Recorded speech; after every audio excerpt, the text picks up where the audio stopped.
अस्सलामुअलैकुम वरहमतुल्लाहि वबरकातुहू। प्यारे बच्चों, उम्मीद करती हूँ कि आप सब खैरियत से होंगे। अल्लाह ताला आप सबको अपने हिफ्ज़ व ईमान में रखे।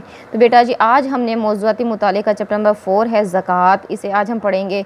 तो इसके अंदर जो पॉइंट्स हैं वो हैं फ़र्ज़ियत, अहमियत और मसारिफ़। तो सबसे पहले बारी आती है फ़र्ज़ियत की। तो देखते हैं, ज़कात के लफ्ज़ी मायनी हैं पाक होना, नशनुमा पाना और बढ़ाना। ये माली इबादत दीन इस्लाम का एक रुकन है जो एक साहिब निसाब मुसलमान पर अपने माल में से एक ख़ास शरह के मुताबिक फ़र्ज़ है। और वो शरह यहाँ पे लिखी तो नहीं गई, लेकिन मैं आपको बताती चलूँ कि वो शरह है 2.5%, 2.5%। 100% आपने माल में से जो है 2.5% जो है वो ज़कात निकालना हर साल जो है वो फ़र्ज़ है। ज़कात अदा करने से माल में बरकत पैदा होती है और आखिर में अज्र सवाब मिलता है। ज़कात अदा ना करना बहुत बड़ा गुनाह है। कुरान करीम में अक्सर मकामात पर नमाज और ज़कात की फ़र्ज़ियत का ज़िक्र एक साथ किया गया है। चुनांचे कुरान करीम में अल्लाह ताला ने फरमाया है, अक़ीमुस्सलात व आतुज़्ज़कात, नमाज कायम करो और ज़कात देते रहो का हुक्म बार बार दोहराया गया है। यानी कि नमाज और ज़कात दोनों को जो है वो एक साथ ही इसका जो है हुक्म सादिर फरमाया गया है।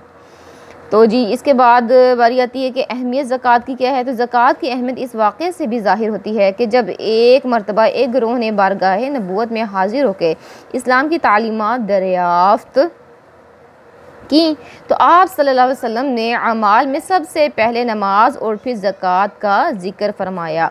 यानी कि जब एक गिरोह ने पहले तो इस्लाम कबूल किया और आके नबी पाक सल्लल्लाहु अलैहि वसल्लम से जो है इस्लाम की तालीमात दरियाफ़्त की, तो नबी पाक सल्लल्लाहु अलैहि वसल्लम ने जो है सबसे पहले नमाज और फिर उसके बाद जिसका हुक्म दिया वो ज़कात का हुक्म जो है वह सादिर फरमाया। इसके बाद रसूल अकरम सल्लल्लाहु अलैहि वसल्लम की रहलत के बाद, यानी कि नबी पाक सल्लल्लाहु अलैहि वसल्लम जब इस दुनिया फ़ानी से रुखसत फरमा गए, उनकी जो रूह है वो अल्लाह सुब्हानहू व तआला ने कब्ज़ कर ली। तो सबसे उसके बाद जब बाज़ लोगों ने ज़कात अदा करने से इनकार किया, तो हज़रत अबू बकर सिद्दीक़ रज़ियल्लाहु अन्हु ने उनके ख़िलाफ़ जिहाद किया। ज़कात अदा ना करने वालों के ख़िलाफ़ कुरान ने सख्त वईद सुनाई है, जिसका अंदाज़ा कुरान मजीद की दीगर आयात से जो है वो लगाया जा सकता है, इन आयात से लगाया जा सकता है। यहाँ तक कि हज़रत अबू बकर सिद्दीक़ जिस वक्त खिलाफत की मसनद पर जब फाइज़ हुए, तो उन्होंने ऐलान किया कि अगर कोई शख्स जो है नबी पाक सल्लल्लाहु अलैहि वसल्लम को एक रस्सी भी जो है वो ज़कात में दिया करता था और वो मुझे नहीं देगा तो मैं उसके ख़िलाफ़ जिहाद करूँगा, और वाक़अतन उन्होंने ये जो है जिहाद किया। तो कुरान पाक में जो आयात इनके मुतालिक हैं ज़कात ना अदा करने वाले के बारे में जो वईद है वो देख लीजिए। वईद क्या होती है? सज़ा। अगर आप फ़लाँ काम नहीं करेंगे तो आपको ये सज़ा दी जाएगी। तो वईद देखिए, अल्लाह सुब्हानहू व तआला ने फरमाया है, जो लोग सोना चांदी सेंध कर जमा करके ख़जाना बना कर रखते हैं और उसे अल्लाह ताला की राह में ख़र्च नहीं करते, उन्हें दर्दनाक अज़ाब की ख़बर सुना दीजिए। उस क़यामत के दिन उस सोने चांदी को जहन्नुम की आग में तपाया जाएगा, फिर इसके साथ इनके चेहरे, इनके पहलू और उनकी पुश्तें दागी जाएंगी और कहा जाएगा, ये है वो ख़जाना जो तुम अपने लिए जमा करके लाए हो, अब इसका मज़ा चखो जो तुम जमा करते रहे थे। ये जो है सूरत तौबा की आयत नंबर 34 और 35। यानी कि अगर दुनिया में जो है माल को बचाने की नीयत से, संभालने की नीयत से उसको जो अल्लाह ताला के रास्ते में ख़र्च नहीं किया जाएगा, तो अल्लाह सुब्हानहू व तआला उसी माल को जो हमारे लिए अज़ाब का ज़रिया बना देंगे और उस माल को जहन्नुम की आग में तपाकर तख्तियाँ बना दिया जाएगा। उसके साथ हमारे चेहरों को, पहलुओं को, पीठों को जो है दागा जाएगा। अस्तग़फ़िरुल्लाह व अतूबु इलैह। क्योंकि ज़कात जो है वो माल को पाक और साफ़ कर देती है। इसी तरह से ज़कात जो है समाजी फ़लाह व बहबूद का बेहतरीन ज़रिया है। समाज यानी कि जो हमारे माशरे के अंदर रहने वाले गरीब लोग होते हैं, जो मोहताज होते हैं, तो इस ज़कात के माल के ज़रिए से उनकी जो है वो ज़रूरत पूरी की जाती है। ज़कात के ज़रिए माशरे के महरूम और मुफलिस लोगों की कफ़ालत हो जाती है और इस तरह माशरे में नफ़रत और इंतकाम की बजाय हमदर्दी और एहतराम और बाहमी मोहब्बत के जज्बात को फ़रोग़ हासिल होता है। ज़कात देने वाले के दिल से माल की मोहब्बत मिट जाती है और अल्लाह ताला की रज़ा हासिल करने का जज्बा गालिब आ जाता है। गरीबों से हमदर्दी पैदा हो जाती है और दौलत के गर्दिश आने से माशरे के अफराद की माली हालत बेहतर हो जाती है। दौलत किस तरह से गर्दिश करती है? अमीर के हाथ से गरीब में और गरीब के हाथ से फिर आगे दोबारा ये एक सर्कल चलता है। इसको गर्दिश ज़र भी कहते हैं, यानी कि ज़र का जो है वो ज़र की गर्दिश, यानी कि ज़र क्या है? ज़र इस रुपये को कहते हैं, माल, ये जो भी करेंसी आप इस्तेमाल करते हैं इसको कहते हैं ज़र।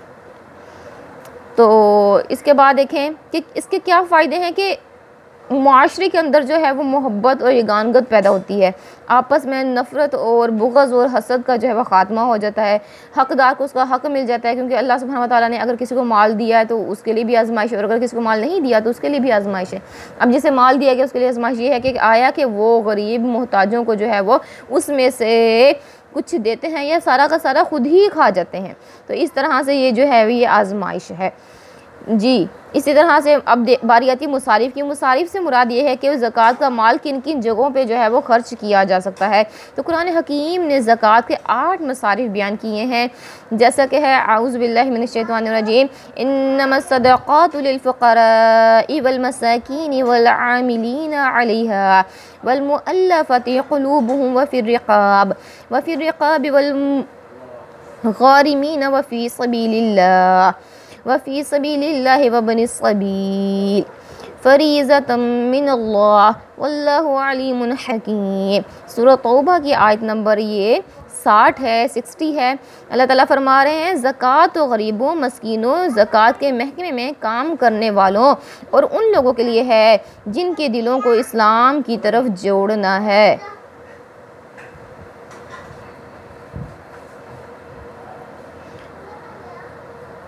और गर्दन छुड़ाने में ग़ुलामों को आज़ाद कराना, जो तावान भरें, कर्ज़दार और अल्लाह की राह में और मुसाफिरों के सिलसिले में, ये अल्लाह की तरफ से ठहराया हुआ है और अल्लाह जानने वाला, हिकमत वाला है। सूरह तौबा की आयत नंबर 60 के अंदर ये मसारिफ़ ज़कात बयान हुए हैं, यानी कि जिनको हम जो है ज़कात का माल दे सकते हैं, जिनकी मदद जो है ज़कात के माल के ज़रिए से की जा सकती है।